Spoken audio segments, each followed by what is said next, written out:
Question देखते हैं। Question है in given figure angle P Q R equal to angle P R Q. Figure में एक angle P Q R है और एंगल एक पी आर क्यू है। इन दोनों एंगल के बारे में दिया है angle P Q R equal to P R Q, ये दोनों आपस में इक्वल है। Then prove that angle P Q S equal to angle P R T. Prove करना है कि एंगल पी क्यू एस ये वाला एंगल और एंगल पी आर टी ये वाला एंगल, ये दोनों आपस में इक्वल होंगे, ये हमें प्रूव करना है। तो अब हम देखते हैं क्वेश्चन में पहले क्या गिवन है। हम पहले गिवन को नोट कर लेते हैं। गिवन है angle P Q R equal to angle P R Q. Angle P Q R equal to angle P R Q. ये जो एंगल पी क्यू आर है ये एंगल पी आर क्यू के इक्वल है, ये हमको गिवन है। हमें प्रूव क्या करना है? टू प्रूव, ये देख लें, हमें प्रूव करना है कि angle P Q S equal to angle P R T के इक्वल होगा, ये हमको प्रूव करना है। तो हम जो हमको प्रूव करना है वो हम लिख लेते हैं, angle P Q S equal to angle P R T, ये हमको प्रूव करना है। तो चलिए देखते हैं इसका प्रूफ कैसे होता है। पहले हम अपनी गिवन इंफॉर्मेशन के हिसाब से चलते हैं। ये जो एंगल पी क्यू आर है ये पी आर क्यू के इक्वल है। तो अब हमको प्रूव ये करना है, हम जरा इस लाइन को देखें, line S Q R T, ये एक स्ट्रेट लाइन है। Line S Q R T की स्ट्रेट लाइन है। इसका मतलब है इस line S Q R T के इस पॉइंट पर बनने वाला या किसी भी पॉइंट पर बनने वाला जो भी एंगल होगा उन सारे एंगल्स का सम 180 होगा। इसका मतलब इस पॉइंट Q पे बनने वाला जो एंगल है पी क्यू एस और इसी पॉइंट पे बनने वाला एंगल पी क्यू आर, इन दोनों का सम 180 होगा। तो जो हमारी इंफॉर्मेशन है S Q R T is a straight line, ये एक स्ट्रेट लाइन है। So angle P Q S plus angle P Q R equal to 180 degree. Angle P Q S plus angle P Q R equal to 180 degree, ये दोनों angle का सम 180 होगा। ये information हमारे पास given है, इसको हम इक्वेशन नंबर 1 ले लेते हैं। अब हम फिर देखते हैं इसी line S Q R T पे एक पॉइंट आर है। इस पॉइंट आर पर भी जो बनने वाले दो एंगल बन रहे हैं, एंगल पी आर क्यू और एंगल पी आर टी, ये दोनों एंगल, इन दोनों एंगल का सम भी 180 होगा, क्योंकि ये दोनों भी एक लीनियर पेयर ऑफ एंगल्स हैं, किसी एक स्ट्रेट लाइन के एक पॉइंट पे बन रहे हैं। तो अब हम इनको भी लिख लेते हैं, angle P R Q plus angle P R T equal to 180 degree. Angle P R Q plus angle P R T equal to 180 degree. इसको हमने इक्वेशन नंबर 2 ले लिया। अब इक्वेशन नंबर 1 एंड 2 का राइट हैंड साइड इक्वल है, तो हम इस दोनों का लेफ्ट हैंड साइड इक्वल कर सकते हैं।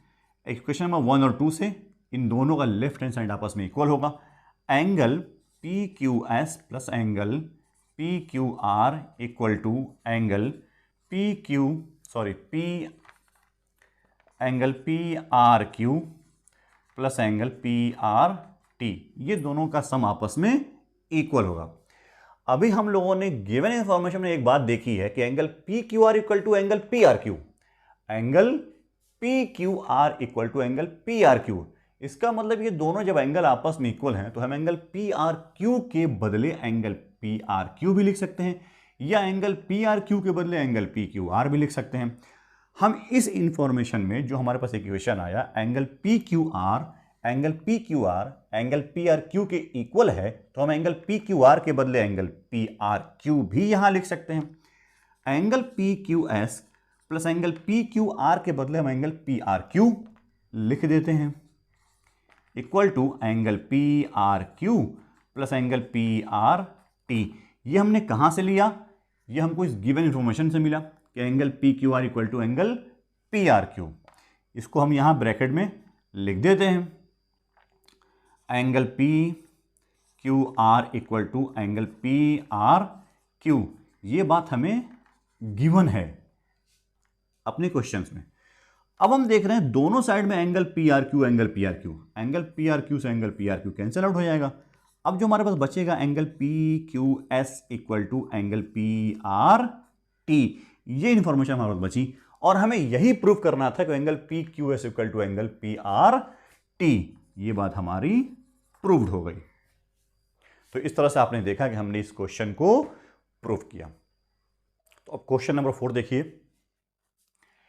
इन figure if x plus Y equal to Y plus Z then prove that A O B is a straight line. इस बात को फिगर में समझ लेते हैं। एक फिगर है जिसमें एक लाइन ए बी दिख रही है, ए ओ बी, और एक ओ सी एक रे है, ओ डी एक रे है। इन सारे के बीच कुछ एंगल्स बन रहे हैं। इस एंगल को एंगल एक्स बोला गया है, ये एंगल वाई है, ये जेड है और ये डब्ल्यू है। इन चारों एंगल का यहाँ पर मेजरमेंट दे दिया गया, इसको एक नाम दे दिया गया।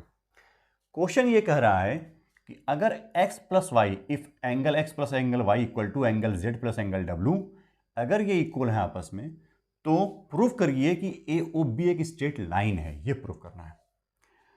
हम लोगों ने भी एग्जाम पढ़ा था कि जब कभी किसी एक स्ट्रेट लाइन पे दो एंगल होते हैं तो उन दोनों का सम 180 डिग्री होता है, तो वो लीनियर पेयर ऑफ एंगल्स हैं।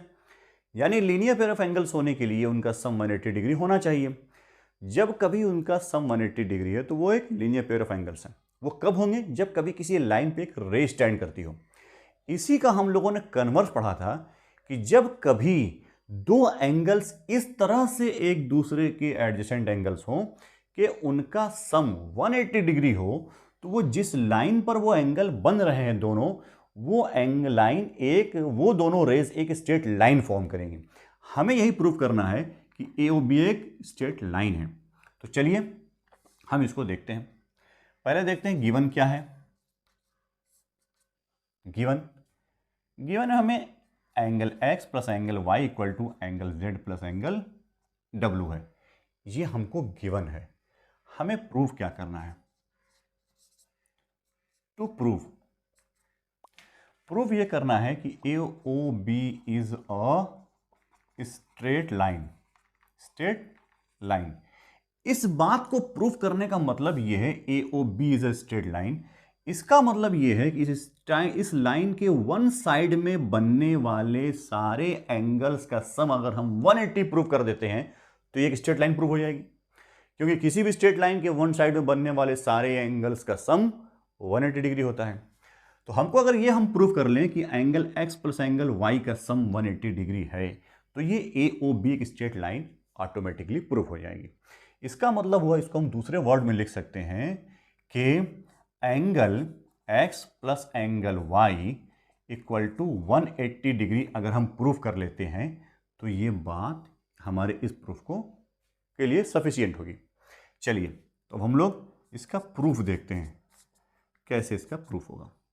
स्टार्ट करते हैं, अपनी गिवन इंफॉर्मेशन से स्टार्ट करते हैं। हमको दिया हुआ है angle x plus angle y equal to angle w plus angle z। ये बात हमको मालूम है। अब हम जरा देखते हैं इस पॉइंट O को।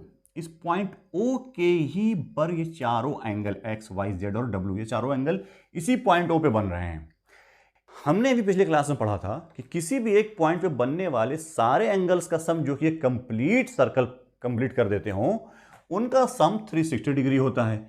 इसका मतलब ये हुआ कि एंगल x, y, z और w ये सब मिलके इसी पॉइंट O पे बन रहे हैं। इन सब का सम अगर हम करें तो एक कंप्लीट एंगल बनेगा। इसका मतलब इनका सम 360 होना चाहिए। तो हम यहां अपनी इस इंफॉर्मेशन को लिखते हैं, angle x plus angle y plus angle W plus angle Z equal to 360 degree. ये हमने लिख लिया।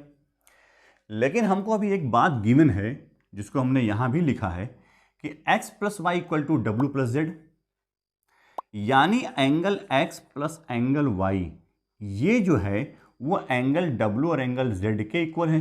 इसका मतलब एंगल W और एंगल Z के सम को हम x प्लस वाई का सम भी लिख सकते हैं, या x प्लस वाई के सम को W प्लस Z का सम भी लिख सकते हैं। यानी एंगल W और एंगल Z का सम एंगल x और एंगल y के सम के ही इक्वल होगा। इसका मतलब हम ये लिख सकते हैं कि एंगल W और एंगल Z को हम लोग angle x plus angle y भी लिख सकते हैं। अब हम इस ब्रैकेट को ओपन करते हैं तो देखते हैं angle x plus angle y plus angle x plus angle y equal to 360 degree. हमने यहाँ पर दोनों को सम किया, 2 angle x plus 2 angle y equal to 360 degree.